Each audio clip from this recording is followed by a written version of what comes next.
Welcome back, everyone, for a short time. As most of y'all know, sometimes the best outings are the ones that aren't really planned out and are last minute, which is what you're looking at now.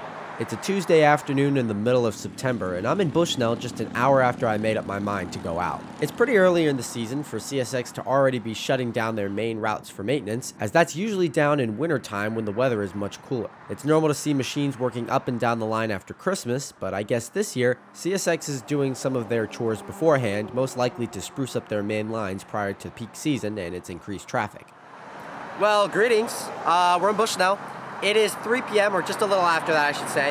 We got M953 coming. That's a re-symbol of just 453, but since there's these curfews on the Yeoman and Vitus subs, they're running him a little bit later today to get him through after 5 p.m., it looks like. So yeah, M953 should look the same thing, and he just went through Coleman, so he'll be here soon. On this day, the Vitus and Yeoman subdivisions would be off limits to train traffic until 5 p.m., as ever since 0800 this morning, a curfew has been in place, pushing back northbound departures and delaying southbounds as they enter the state, including trains like M453, now resymboled M953, the 9 replacing the 4 in 453 to denote his pushback schedule. Usually this train is crewed up and departs Baldwin in the morning hours, but today it was pushed back till noon in order to make it to Vitus in the beginning of the curfew trackage after track gangs were off and in the clear.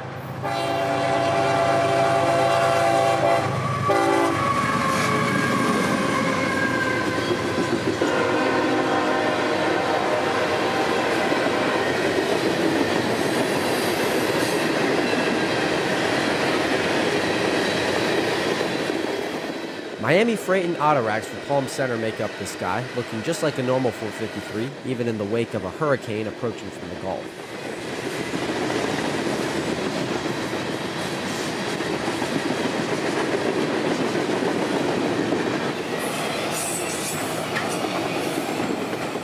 Maintenance on the S-Line can be anything from replacing and cleaning ballast to even installing new rail. One of the most common procedures done, however, is switching out the ties.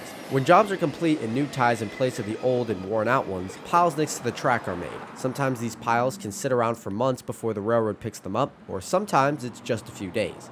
At Ellerslie, along the Vitus double track, there would be ties thrown all over the ground next to the main line. However, these aren't old, but actually brand new. Tie trains from up north coming down during maintenance season drop ties off on their way south, right next to where they need to be placed. At the Florida Railroad Museum, this is a summer ritual for these guys, as just a few old ties can start to deteriorate track condition fairly quickly. Other things like rail, ballast, and tie plates can also be left by the tracks, yet those usually won't sit around for long before being used for new trackage or regular maintenance. The whole reason I'd be out today would be for B241, a unit train of potash from Canada for Tampa's Rockport Yard and their facilities on Tampa Bay. Trains like this have been running for about a year now, coming in bursts, as it's normal for them to stop running for a month or so and then come back with a weekly shipment for a while. On this day, however, CN 3115 would be leading the train south from Canada, one of Canadian National's heritage units, this one painted for the late BC Rail Company. Now, it's one thing to get foreign power and maybe even a heritage unit, but to get this locomotive on the other side of the continent is something else. Chartered in 1912 as the Pacific Great Eastern Railway, the provincial government of British Columbia acquired the railroad 6 years later in 1918.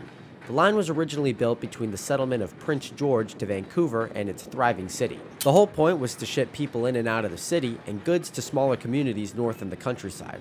The 466-mile line would stay the same until its end, only adding secondary routes and branches, soon renamed British Columbia Rail Company by 1972, 60 years later after its commencement. By 1984, the new paint scheme would coat all of BC Rail's locomotives in rolling stock, based loosely on the province's red, white, and blue flag. From rebranding up to the turn of the century, BC Rail continued to grow and become more and more profitable, becoming Canada's third largest railroad by 2004 behind CN and CP. Notated as a Class II railway until 2004, the company's freight operations would be leased to Canadian National with trackage rights over the entire system except for a small portion of the Deltaport spur. Since almost everything on BC Rail's trackage carried freight exclusively from CN anyways, the lease would make sense, and BC Rail still today technically owns the trackage on paper, although it shows up on CN's system map and timetables as just another subdivision on their two-country system.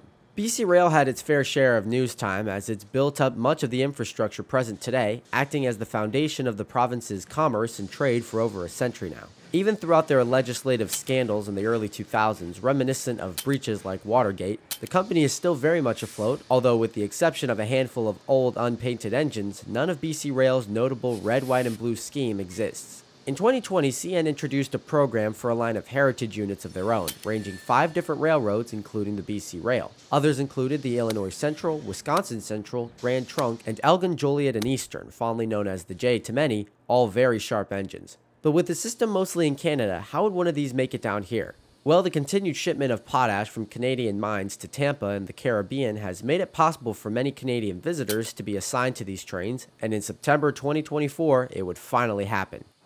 Well, it's been about 30 minutes, and high green.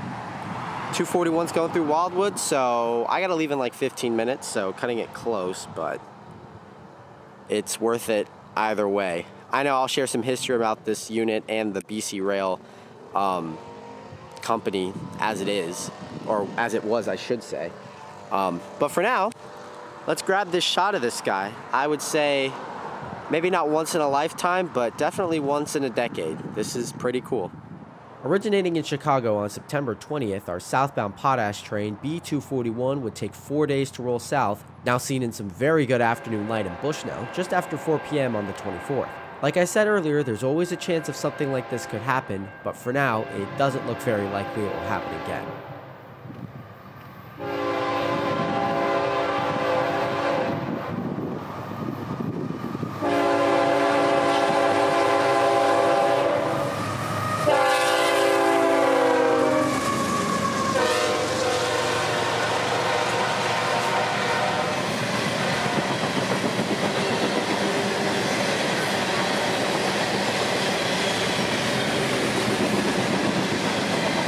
I'd head back to Lutz after B241 cleared. Overall, a very interesting couple hours trackside, yielding what might be one of the best trains of the year, certainly to me one of the coolest I've ever documented. With that, I thank all of you for watching. It's not every day that I get the opportunity to head out on a whim and catch these novelties, and I'm truly blessed that so many people enjoy watching these videos of said outings. But until we meet again somewhere out there trackside, this is Christian from Multicolor Films. End of transmission.